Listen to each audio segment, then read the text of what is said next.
श्री स्वामी समर्थ. भक्तांनो, शिव म्हणतात की स्त्री पुरुष कुत्र्याला ही एक वस्तू खायला घालतात त्याचं नशीब मी बदलतो. अशा व्यक्तींच्या पाठीशी माझा सदैव वरद हस्त राहतो. अशा व्यक्तींना आयुष्यामध्ये कोणत्याही अडचणींचा सामना करावा लागत नाही. माझी प्रत्येक अडचणीमध्ये मी अशा व्यक्तींची साथ देतो. अशा व्यक्ती आयुष्यात प्रत्येक कार्यात यशस्वी होतात.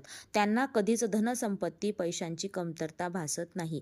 अशा व्यक्तींचे भाग्य उजळतं. तर कोणता आहे तो पदार्थ कुत्र्याला खाऊ घातल्याने मनुष्याचे भाग्य उजळते? चला पाहूयात, पण त्यासाठी व्हिडिओ शेवटपर्यंत पहा.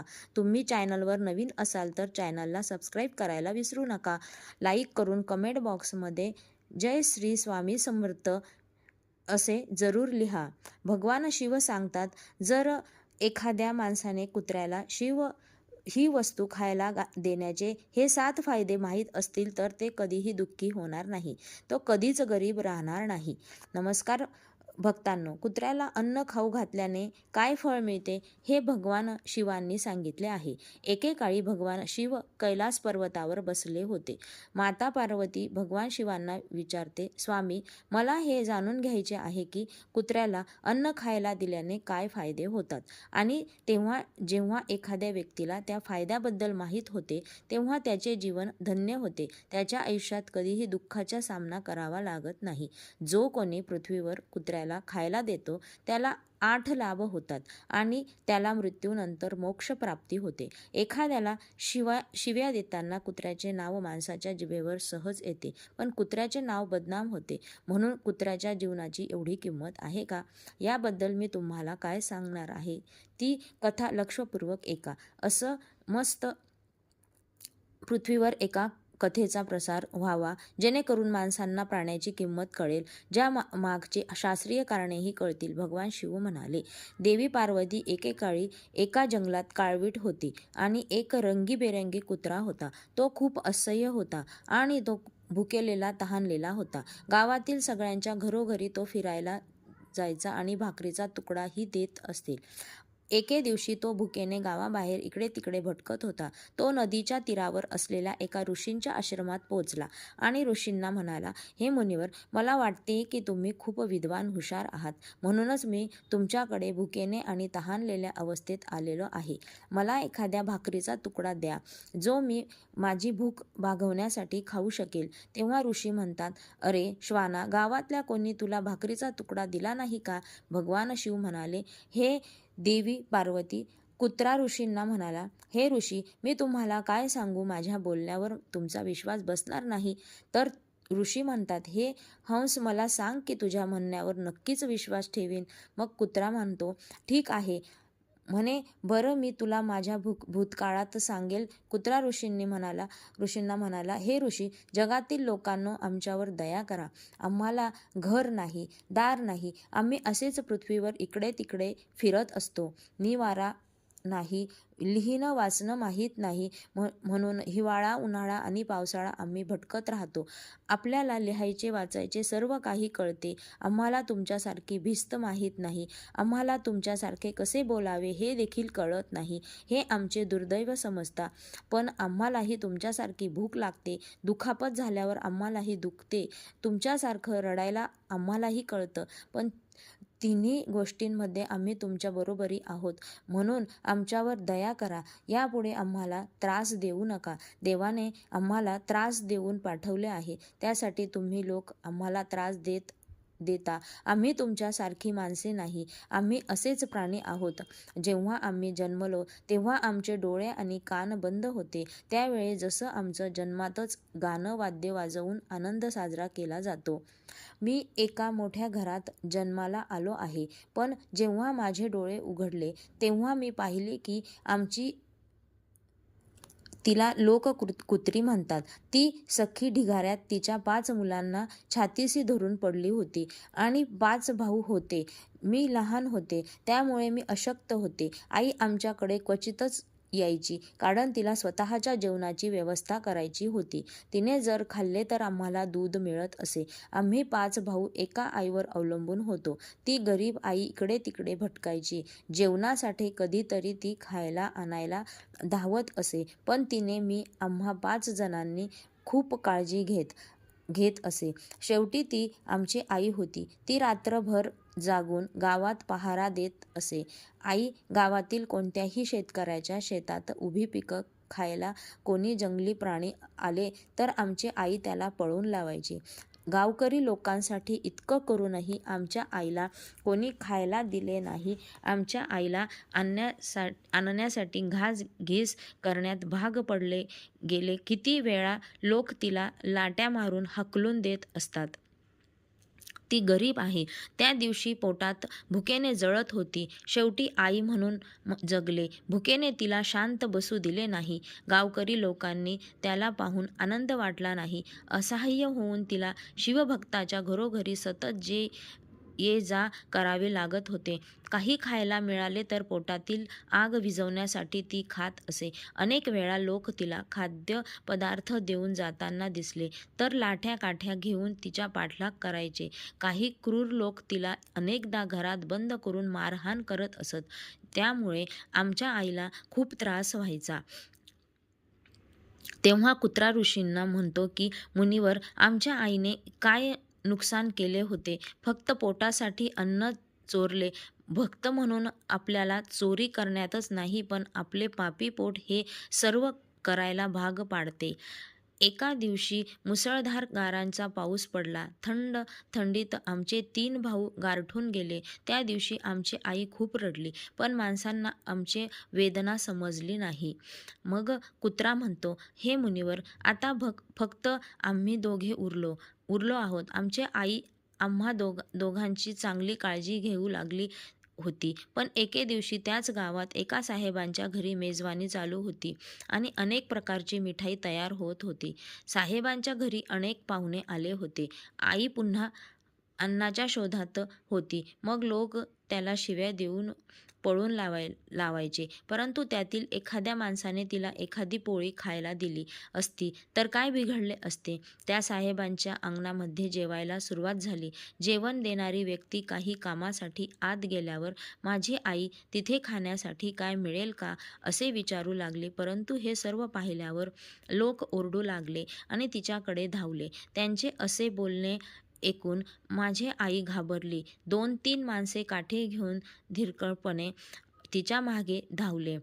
माझी आई घाबरली आणि तिथून पळून लागली. पण तिला काही मार्ग सापडला नव्हता. समोरून काही लोक काठी घेऊन येत होते म्हणून आई तिथे जेवत असलेल्या लोकांना ओलांडून गेली.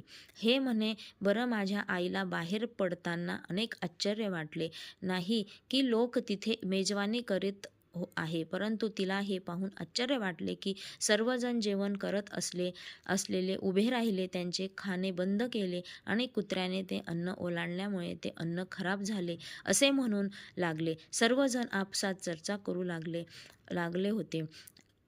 करायचे ते जेवण खराब झाले. ज्यांना घरी मेजवानी होते ते साहेब ढसाढसा रडायला लागले. काही लोक म्हणत होते की कुत्रीच्या उड्या मारलेले जेवण कसे खराब होऊ शकते? आपले तोंड अन्न किंवा पानावर ठेवले आहे का त्याने? फक्त अन्न ओलांडले आहे म्हणून खराब कसे झाले?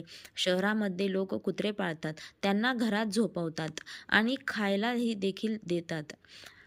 त्यामुळे त्यात काही वाईट नाही. त्यामुळे कुत्र्यांना ओलांडलेलं ते अन्न खराब झाले नाही. पण काही मोठ्या घराचे लोक होते, ते एकालाही आत येऊ दिले नाही. अन्न भ्रष्ट झाले असे म्हणून आपल्याला खाण्यासारखे नाही असे सांगत होते. ते सर्वांना गरिबांमध्ये वाटण्यात आले आणि बाकीचे अन्न टाकून देण्यात आले.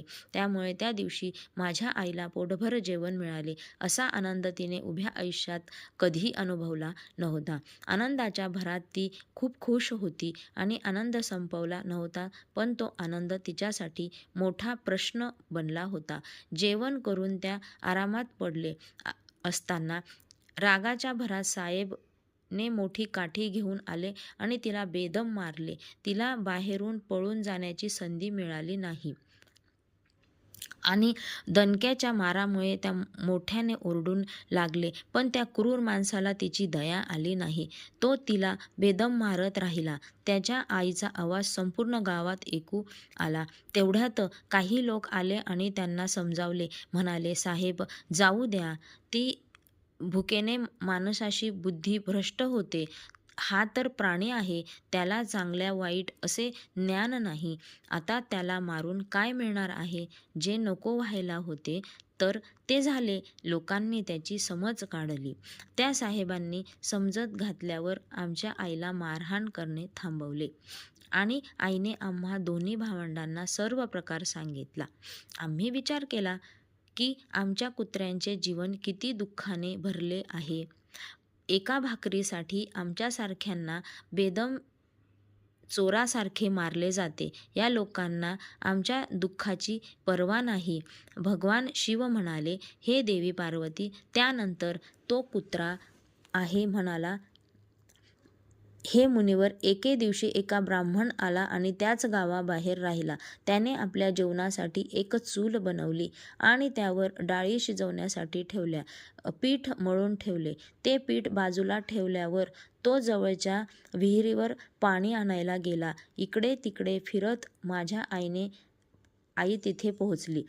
तिला ते मळलेले पीठ पाहून वाटू लागले की या पीठाचा मालक येथे नाही. असा विचार करून ते पीठ खाऊ लागले.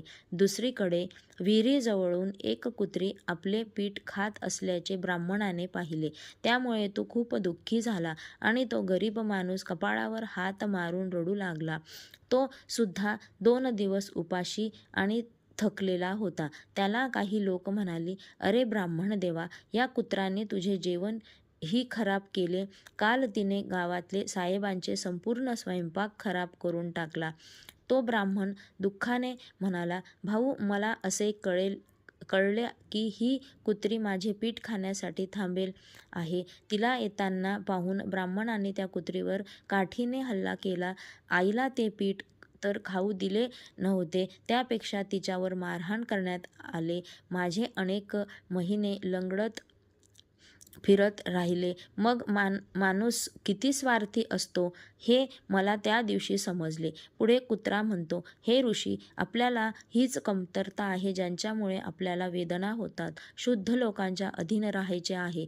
जो आपल्याला प्रेमाने खाऊ घालतो त्यासाठी आपण किती उपयुक्त आहोत हे त्यांना माहीत नाही. हे केवळ त्यांच्या घरचे संरक्षण करत नाहीत, तर फायदे देखील आहेत.